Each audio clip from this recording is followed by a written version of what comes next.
മലയാളം തമ്പുരാക്കന്മാരുടെയും തമ്പുരാട്ടിമാരുടെയും ഹൃദയഭാഷ.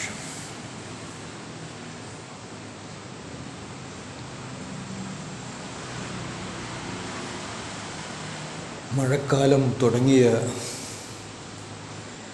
കേരളത്തിൽ ആഗോള മേനവ സംഗമത്തിനായി മനസ്സ് ഒരുങ്ങുമ്പോൾ മലയാളം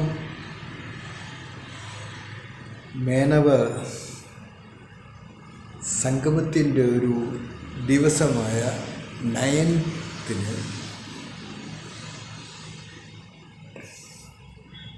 സംസാരിക്കുന്നത് ഒരു ശീലം.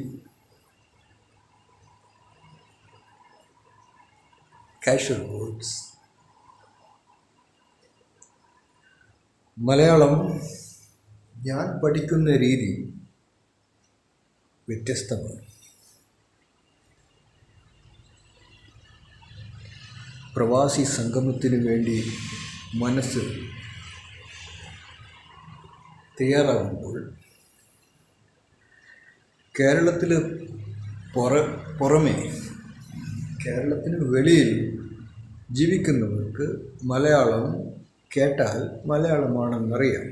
പക്ഷേ എഴുതുവാനും വായിക്കുവാനും അറിയില്ല എന്നുള്ള യാഥാർത്ഥ്യവും ഉണ്ട്.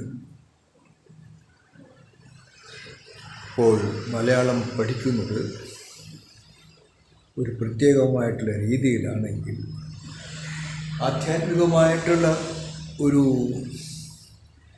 ഹൃദയശുദ്ധിയുടെ ഭാഷ കേൾക്കണമെങ്കിൽ യന്ത്രമന്ത്ര തന്ത്രാദികളെ കൊണ്ട് നിറഞ്ഞ ഒരു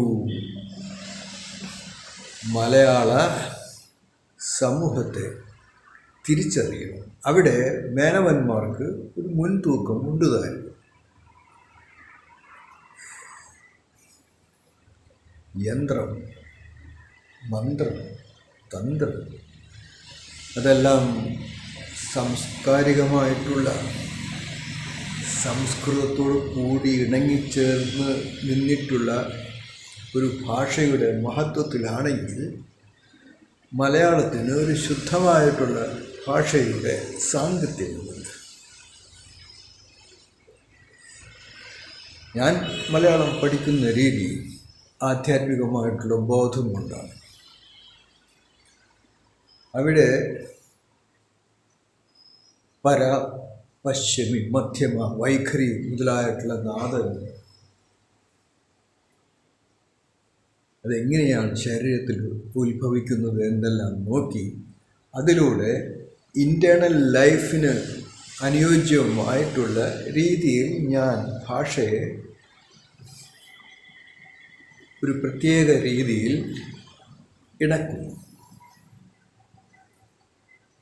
അത് ആന്തരികമായിട്ടുള്ള ആത്മാവിൻ്റെ ശുദ്ധിയോടൊപ്പം മഹത്തത്വങ്ങളെ കണ്ടുകൊണ്ടാകുമ്പോൾ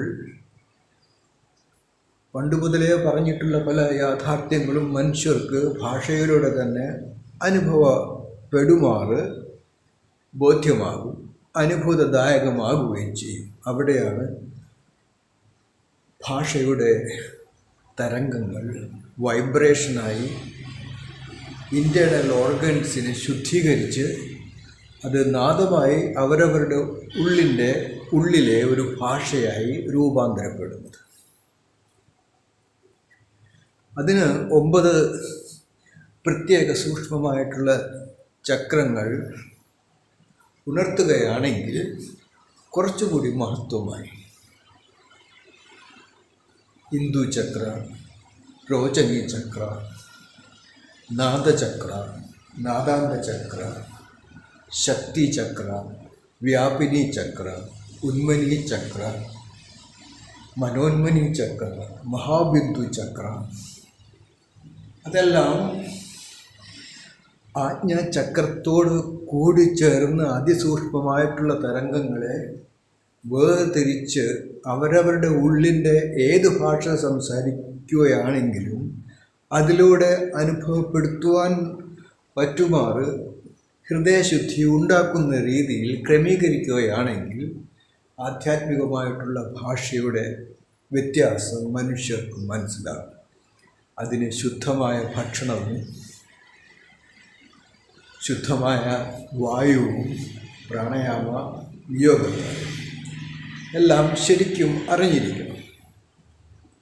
അവിടെയാണ് മനുഷ്യർ സാധാരണ മനസ്സിൽ നിന്ന് വ്യത്യസ്തമായി അത്യപൂർവമായിട്ടുള്ള കാഴ്ചപ്പാടുകളെ കൊണ്ട് കോസ്മിക് റിയാലിറ്റിയെ ശരിക്കും ഗ്രഹിച്ച് അവരവരുടെ ഉള്ളിലെ ഭാഷയെ ശുദ്ധമായി അറിഞ്ഞ് ഹൃദയശുദ്ധിയാലും മനഃശുദ്ധിയാലും ചിത്തശുദ്ധിയാലും വേദാന്തങ്ങളുടെ മഹത്വത്തെ അനുഭവിച്ചറിയുവാൻ പ്രാപ്യമാകുമാറ് ഉണർത്തുന്നു. അവിടെയാണ് ആഗോള മേനവ സംഗമത്തിനൊരുങ്ങുമ്പോൾ മലയാളം പഠിക്കുക എന്ന് വച്ചാൽ അവരവരെ തന്നെ ശരിക്കും തിരിച്ചറിഞ്ഞ് ഉണരുകയും ഉണർത്തുകയും ചെയ്യാൻ പറ്റും വിധത്തിൽ അവരവരെ തന്നെ ആധ്യാത്മവൽക്കീകരിക്കുന്ന രീതി. സാഹിത്യം എനിക്ക് സ എന്നാൽ ദൈവം, ഹിതം എന്നാൽ ദൈവത്തിന് ഹിതമായിട്ടുള്ളത്. അപ്പോൾ ആധ്യാത്മികത അത്യാവശ്യം.